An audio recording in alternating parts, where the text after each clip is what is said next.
You're listening to Spaz on Wine Uncorked with host Rhonda Spaziani on greeninkradio.com. Are you la la listening?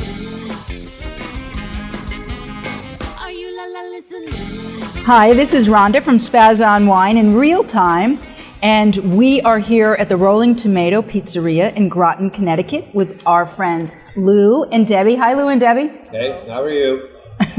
And my husband Gary. Hi.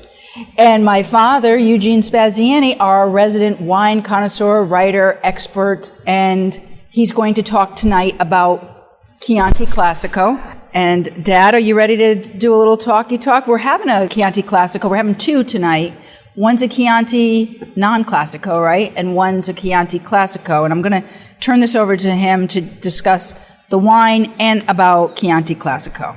Okay, tonight we're going to talk about the wines of Tuscany, the hardy red wines called Chianti, made in three grades of quality and standards.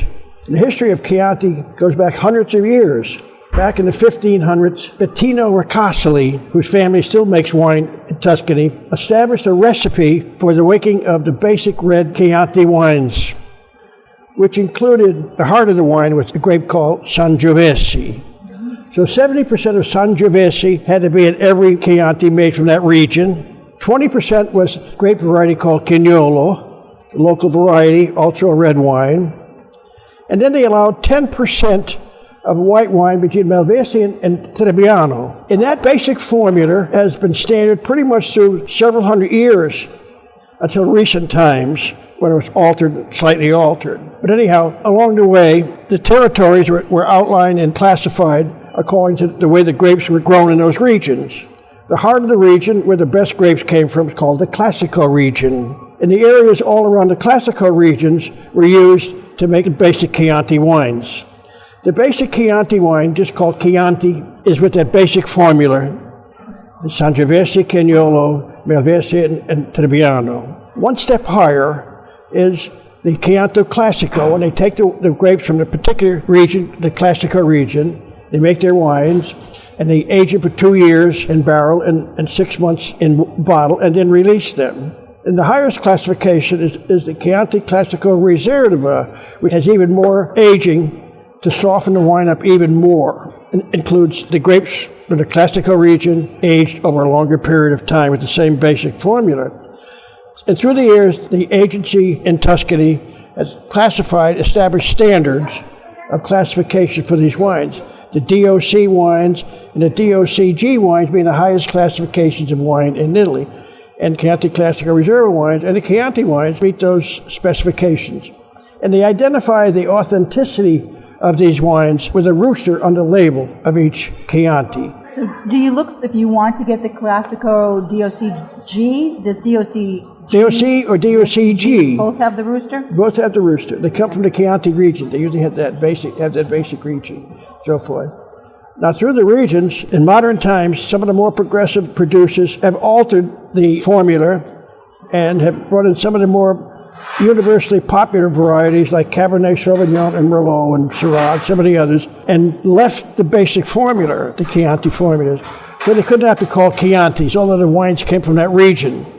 They're called Super Tuscans.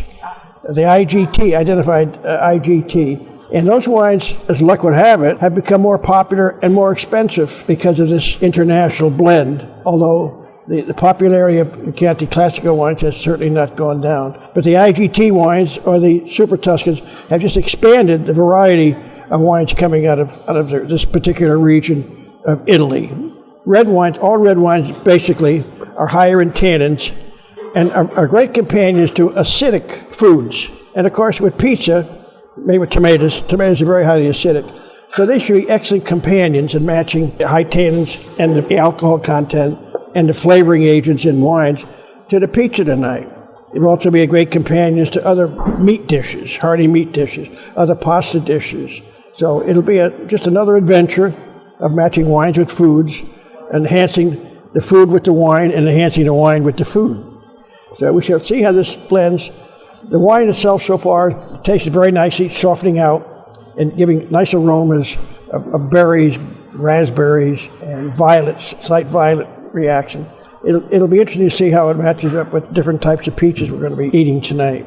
Thank you so much, Dad, for our lecture on Chianti. And we're going to drink a couple Chiantis now with our pizzas and have a wonderful evening. So salute to all of you.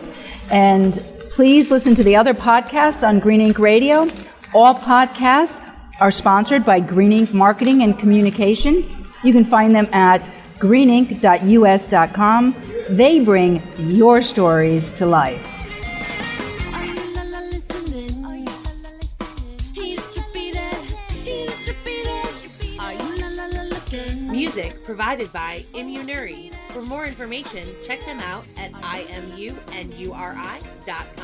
Thank you for listening to Spaz on Wine Uncorked. Tune into greeninkradio.com to rock your best life. Oh, she needed.